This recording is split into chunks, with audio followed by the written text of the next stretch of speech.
Ngiyayikhetha inkosi yasebuhleni unyazo lwezulu phakade, amen. Iyaqhubeka inkolo kaJehova, isigaba sesithupha.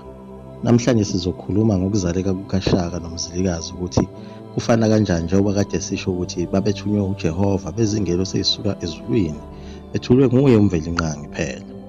Sikhulumile ngezigaba zabenguni ukuthi zehlukanisile izigaba zabenguni. Kukhona abantungwanguni. Abantungwanguni abantu abasuka ekuzalweni kukaMalandela, kaLuzumane, kaMnguni, kaGumede, kaMnguni wokuqala ozalwa umuntu. Zonke lezo bongo lezo kuthiwa ngamantungwanguni. Kusukela koGumede, oZulu, bongo zonke eziphuma kwaZulu ezifana noBiyela, oNtshangase, oShanda, oDladla, zonke lezo bongo amantungwanguni. oSibiya, noMchunu, oMahayi, oKhanyile, nazo zonke izibongo ezizalwa yilezi bongo engizibalayo. Lezo bongo kuthiwa amantungwanguni. Zonke izibongo eziphuma koGumede ezinzalwa yakaGumede nazo amantungwanguni onke lawo. Nezibongo zonke ezizalwa uKhumalo zingamantungwanguni.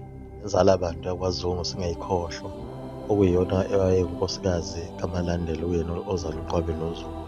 Nabo bakwaZungu bangamantungwanguni okuphuma kuzibongo ezifana noMakhoba noMpungosi.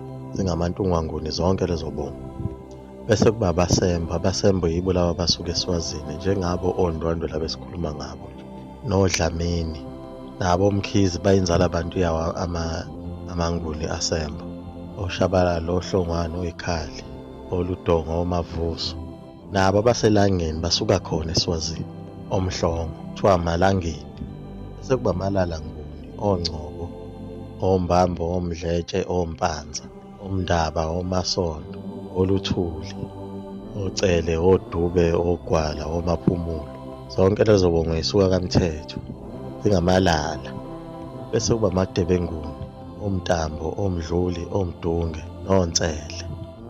Akhona namanguni angamathonga esibala khona uTembe okuyena oyinzala abantu. Bese kuba khona uGumede kaManukuza, bekhona oNxumayo, bekhona oNgubane, bekhona oMathe, bekhona uNgwana, bese kuba khona uJobe kaSiqakatha. uMzilikazi wayezalwa uMandwandwe. uMandwandwe naye ulibo lwakhona olusuka khona lapha eSwazini olungabasembo, abanguni basembo. Kanti naye uShaka ngapha uzalwa uMamhlongo. Nabo abamhlongo baselangeni basuka eSwazini, nabo bangabango abambonguni. Lokhu ngikuchazelani na? Kuchazela ukuthi kahle kahle kwaZulu kwakade kungavumelekile ukuthi uma uyinkosi uzalwe izizwe ezixubene. Njengaye uShaka wazalwa isizwe esixubekile, uhlanganisa intungwanguni kanye nabasembonguni. noMzilikazi futhi naye kwenzeka okufanayo ngoba uzalwa abasembo nguni kodwa yena ebeyintungwanguni.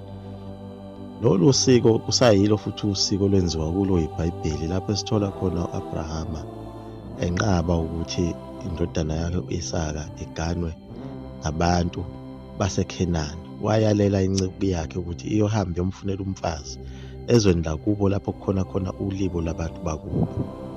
Lapha sithola uShaka eba yinkosi noMzilikazi eba yinkosi, kodwa uphambene ngosiko lobukhosi bakwaZulu. Kodwa ngenxa yokuthi kwakwehlukile lapha, kwakungabantu laba babedalelwe imisebenzi ethize besuka ezulwini. Ngoba uma ubheka uthola umlando kaShaka ukuthi inkosikazi yokuqala uNdlunkulu kasenza ngakhona wavele waba nenkinga ukuba athi athole umntwana ofanele abe yinkosi, bese lo mntwana eyadlula emhlabeni. Bese kuthi uNdlunkulu wesibili uMacele avela ngabatholi inhlobo abantwana. Bese kuthi uNandi onkosikazi wesithathu iqadi lapho kuyikhona lapho kuphuma khona inkosi, bese kuzalwa uShaka. Ngeke kungeneke lapho ezintweni ezisuke zingamacebo kaNkulunkulu zenza ngendlela yakhe. Sithola lana-ke uShaka esahlezi-ke kubuseni kwakhe esenza lo msebenzi wakhe. Nakhu sekuqhamuka ibutho, liqhamuka nomuntu ongaziwa limphethe lizombika enkosini. Lithi lo muntu limthole ehlamba amanzi ogwini lolwandle, waze waphumela ngaphandle. Lo muntu ube sechaza indaba yokuthi wehliswe ngabelumbi emkhunjini. Labelungu kwaba khona ukuxabana phakathi kwakhe nabalabelungu labo. Base bemphosa olwandle, Indian Ocean. bamthola lapho ngakoginga indlovu olwandle lakhona base bemuse enkosini. Wasefika-ke lo muntu eseyichaza indaba yakhe ukuthi hayi, ngesikhathi sebengehlisile ngibe sengihlamba lapha emanzini, ngihlamba amanzi. Wathola ukuthi KwaZulu abantu bakhona bebengakwazi ukubhukuda. Lo muntu yena wayesechaza kabanzi, echazela uShaka ngabelungu. uShaka wayengakaze ahlangane nabelungu. Uyena muntu waphenduka waba utolika wenkosi. Igama lakhe bamqamba ngenxa yokuthi wayehlamba amanzi, base bethi uhlamba amanzi. Kwakuyinsizwa yempondo eyisuka khona ngapha o-Eastern Cape. Le nsizwa ilethwa uye njalo uNkulunkulu uma siyibheka indaba ukuba ikwazi ukuthi izotolukela inkosi. Ngapha-ke uMzilikazi-ke noNoluju inhloli kwabe sekuhlanganwa-ke kukhandwa amacebo ukuthi kuzogedulwa kanjani-ke umbuso wakwaNdwandwe. Babe sechaza ukuthi-ke nemvunulo abavunula ngayo ayifani nemvunulo yakwaZulu. Kwatholakala ukuthi kufanele kukhandwe imvunulo, kutholakala umuntu ozokwenza imvunulo efana neyakaNdwandwe abakwaZulu abazovunulwa ngayo, ukuze bezokwazi ukuthi behambe befike esigodlweni beqale bechele izintelezi zabo nabo ukuba bethithibala abantu bakwaNdwandwe. Wahlanganiswa izinyanga eziningi esibala khona uBhejane lo owubaba kaHuphu, kube umqalane kaNomgidi wakwaNzuza. Naye uHuphu kaBhejane lona wayeyinyanga, babengabakamthethwa ngokwendawo kodwa bona babengawakabakampanza isibongo sabo.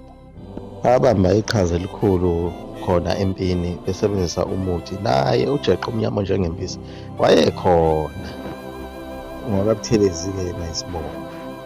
Phathi uma sekuhlanganise imvunulo sihlanganiswe kahle, bahlanganiswa iy'ntelezi kwayochela esigodlweni. AbakwaZwide bona babebona abantu sengathi abantu bakhona lapha kwaZwide, kanti cha, yizi inyanga lezi zazizochela lapho ezazivunule njengabantu bakhona. Kwaphinde kwanxenxwa ezinye izizwe ezazifike zazinikela, ngoba uShaka ezinye izizwe zaziyinikela kuye ngaphandle kokuthi kuze kuliwe, ezaye ziyimisele ngokuthi zimlekelele kule mpi enkulu kangaka. Phela base bephethe uNoluju, usomaqhinga omkhulu, ukuthi noma isibalo sabo sasisincane kodwa amaqhinga babenawo ayemakhulu kakhulu. Ngale kwaNdwandwe sithola untombazi ongumthakathi, izinto zakhe zimtshela ukuthi ngathi sebonile ngokuthi babulale umkhwenyana. Ngosiko lwakhona-ke ebuthakathini nasebunyangeni, uma usuchithe igazi eliyisihlobo sakho, usuke suzidalele inkinga namashwa asesuke esezokulandela. Wakhala kakhulu untombazi ngalokhu akwenzile. Enendodana yakhe uNqabeni uZwide phela. Lolo siko selithola lukhona naseBhayibhelini endabeni yamaJuda, ukuthi umJuda akalichithi igazi lomunye umJuda. Uma ekwenzile lokho kumele abulawe. Iyaqhubeka ngokuzayo lapho sesothola sekuhlaselwa lesi sizwe sakwaNdwandwe ukuthi sahlaselwa kanjani. Liyaguqa igumgedlela, kakhulu uScope ngenzani imali yami igcwele isikhwama, uzukulu kamafutha omkhovu, uDuwe intombi nesoka. Inkosi ibusise enikuzwile.